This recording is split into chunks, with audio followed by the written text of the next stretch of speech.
Hello, I'm Bob the Booker and welcome to my channel. And today, carrying on with the Booker for 2025, I have just finished reading Audition by Kitamura, which I wanted to speak about. So I will have to go into some spoilers for this just because of the very nature of this book. But the first part of this video will be as spoiler-free as I can keep it. So if you do need to hop off after that part, please be my guest. But if not, feel free to stay for the longer version as well. But yeah, let's get started talking about this book. So this book is quite a short one, but does quite a lot in its pages. It's separated into two parts, and a big part of that is why I want to talk about some of this in the spoilers, because the two parts are structured in such a way that I think means this book takes on some very different and strange turns. But the core idea, and also related to this being a two-parter, is around theatre, and obviously the title of the book also suggests that as well. So we meet our narrator, our main character, who is an actress, and particularly at various parts in the book has a few acting roles that involve these big monologues or really taking place on stage in this really big way. But when we meet her at the beginning of the book, she is about to go to meet somebody for the first time, a man called Xavier. And as the book goes on, we learn little bits more about how he might thread into the whole story. And particularly at the beginning, this is not a spoiler because it's right at the beginning of the book, he essentially seems to have a request of her, or seems to feel like he knows a lot more about her than she thinks. She doesn't really know who this guy is. She is just trying to find out what's going on because he's essentially come up to her and said, "We need to talk. Can I grab a kind of a drink with you sometime?" And as we go on with these two sat in this, I think it's a restaurant or a cafe, there are just these little moments of her being completely unsure about what's happening, and at one point her partner Thomas walking in and trying to work out a bit more about that too, because he acts quite weirdly when they see him. And the whole book kind of goes from there, where it's a very odd book because there's quite a lot that feels like it's hovering on the line between being truth or a performance. And that in many ways is the whole book's ethos. A large part of what this book is doing is setting up the potential that we might not be right in what we're thinking is happening, and constantly keeping us on the back foot. So that's mirrored right from the beginning in what we see with someone like Javier, or Xavier. I think he's meant to be, I don't know if he's meant to be Xavier or Javier. Anyway, I will call him Xavier because there's an X, and that feels like the easiest way to do this right now. So he is just this character who is really mysterious because he seems to be the disruptor that you'd have in a theatrical play. So I was thinking of something like an Inspector Calls, where you have a character appearing out of nowhere who seems to know a lot more about the characters and unpicks everything else going on. They, in many ways, are this one person who is then able to say, to kind of act as the engine for change in the story. They're the person who comes in and basically disrupts the entire thing. And that's his role in this book. And he is quite an odd character because the things that he thinks he knows about our narrator, who I keep on thinking, I don't know if she actually goes unnamed or if we just very rarely hear her name in the book. But she exists in this very strange place in the world because she is... we hear everything through her lens, and she has an incredibly theatrical way of speaking that at times feels both like she's being ultra precise about language, but also incredibly opaque and unclear. And so there's something where it feels like she's keeping us at arm's length because she wants to describe it perfectly. And I'll give you an example from the first line of this book, just so I don't spoil anything. But the first line is: "It seemed an unlikely choice, this large establishment in the financial district, so that I stood outside and checked the address, the name of the restaurant. I wondered if I'd made a mistake."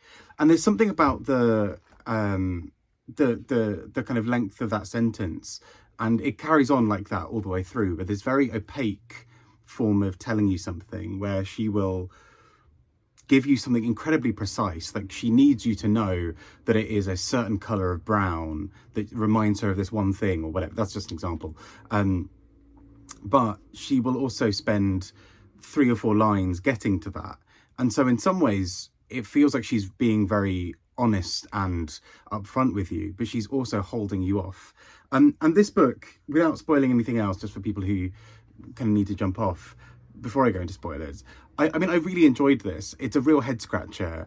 And in some ways, I think that is the point. I kept on having various moments whilst reading this of thinking, oh, okay, I think I know what this thing means. Oh, okay, I don't know what this thing means, but maybe this is going for this. And then that in itself became a puzzle. And then that thing became something else. And part of me feels like the book is intentionally doing that. I don't fully know where I land on that. I can't tell if the book is being way too much, and then that's the point.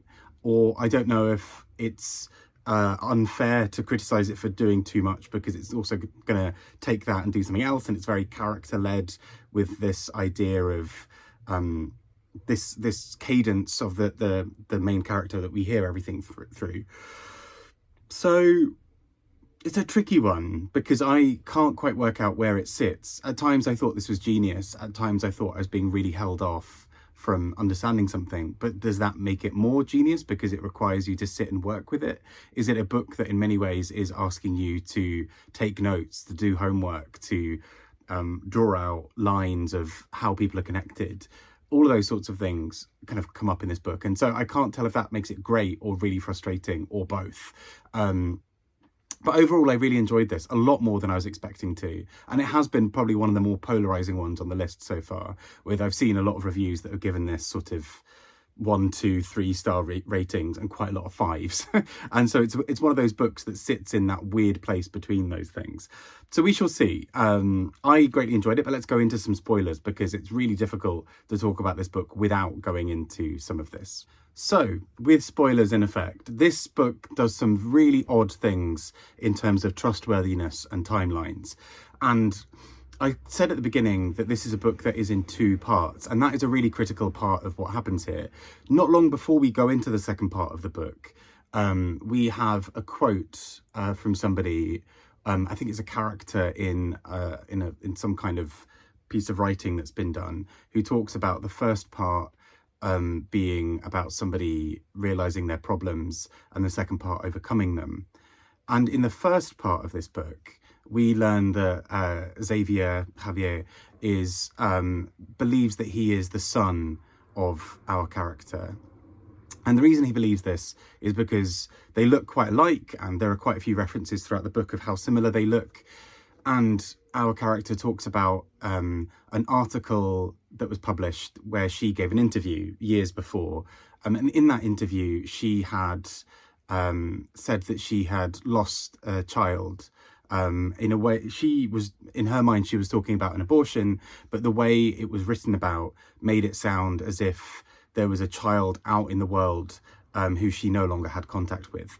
And so Xavier sees this, thinks, well, actually, we look quite similar. There are lots of similarities. The timelines match up. Maybe I am really her child. Then this is where it gets odd and interesting, because she is quite clear with him, well, ish. She's relatively clear with him at various parts of saying, look, this is impossible. But the second part of the book, very early on, begins with this happy home setup where Xavier and Thomas are there in a house, and it almost feels like she's gone to bed and woken up and the world has changed, because she walks in, sees essentially her partner and her son in this context hanging out together. He refers to her as mum, he says all these things, and the book then sort of starts to set up this idea that how much can we trust her beliefs on this? How much can we trust her opinion on it? Because she's been very adamant earlier in the book that there is absolutely no way of this, that she's never given up a child. She's only ever had the one abortion, and that was the one that she spoke about in this article. And that then brings up some other interesting things, because if he is now the son, this relationship that starts to become more and more complex, because he is writing a play, and the relationship is also breaking down at this point.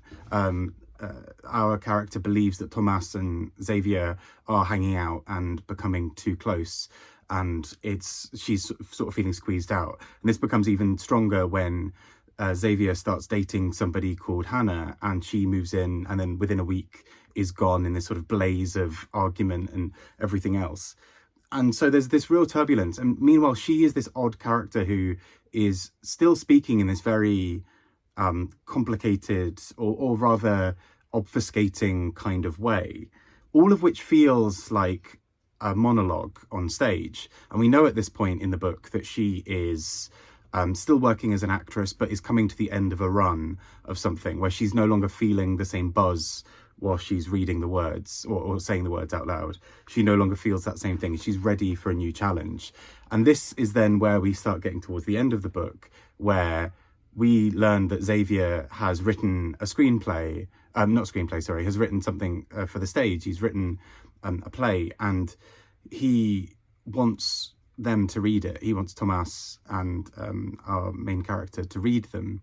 And in doing so, there's a slight air of menace to it. And this is how the book is starting to end, where he starts to essentially suggest that he would like her, well, not even suggest, he says it outright, he would like her to read this out loud. And there's almost a sense that he wants her to go and say all of this on stage and to essentially almost humiliate herself, or to tell on herself by saying all of this. Now, all of that is weird enough by itself, and I wasn't fully sure what the book was doing. But then the more I've sat and thought about it, the more I wonder what else is going on here for several other reasons. And I might be wildly off with all of these. I'd love to hear really solid thoughts on this as well, because this book has confused me in multiple ways.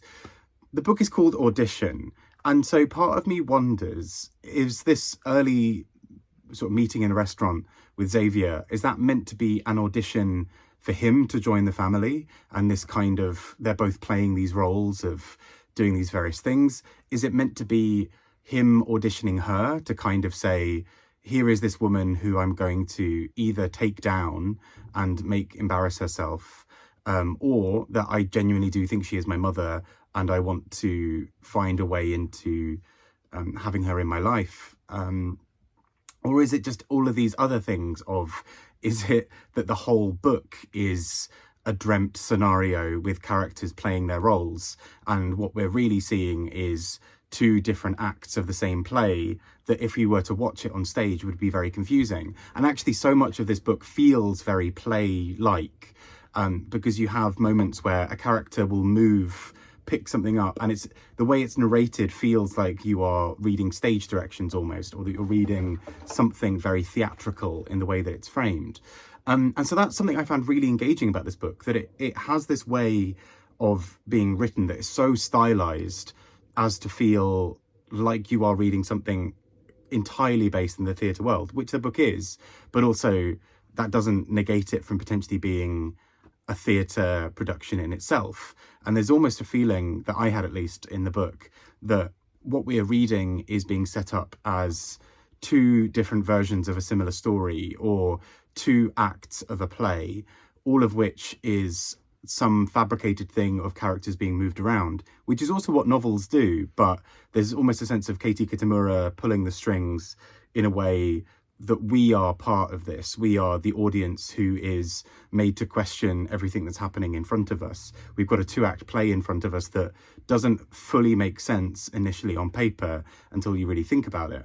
And so this is why I think actually I wouldn't be surprised in many ways if this book gets shortlisted, because I think on a second read a lot of that would come out differently, because you're now reading the entire first act essentially of this book through the lens of things potentially being very different depending on the story later on. I'm open to other theories. I'm fully aware that there's probably a lot I've missed in this, but I found it really engaging as a book. There's something about that stylized approach that really got me in this book. Just the way that these sentences that otherwise could feel really long and drawn out and over the top actually had a real purpose in seemingly disguising the truth whilst giving the veneer of being incredibly truthful and precise. And so there's something going on here. I'm not quite sure what it is, but I really enjoyed it. Anyway, Take care. I'd love to hear your thoughts as well. Please do let them know, without spoilers if possible, as much as possible. It's quite tricky. Take care and speak to you all soon. Bye bye.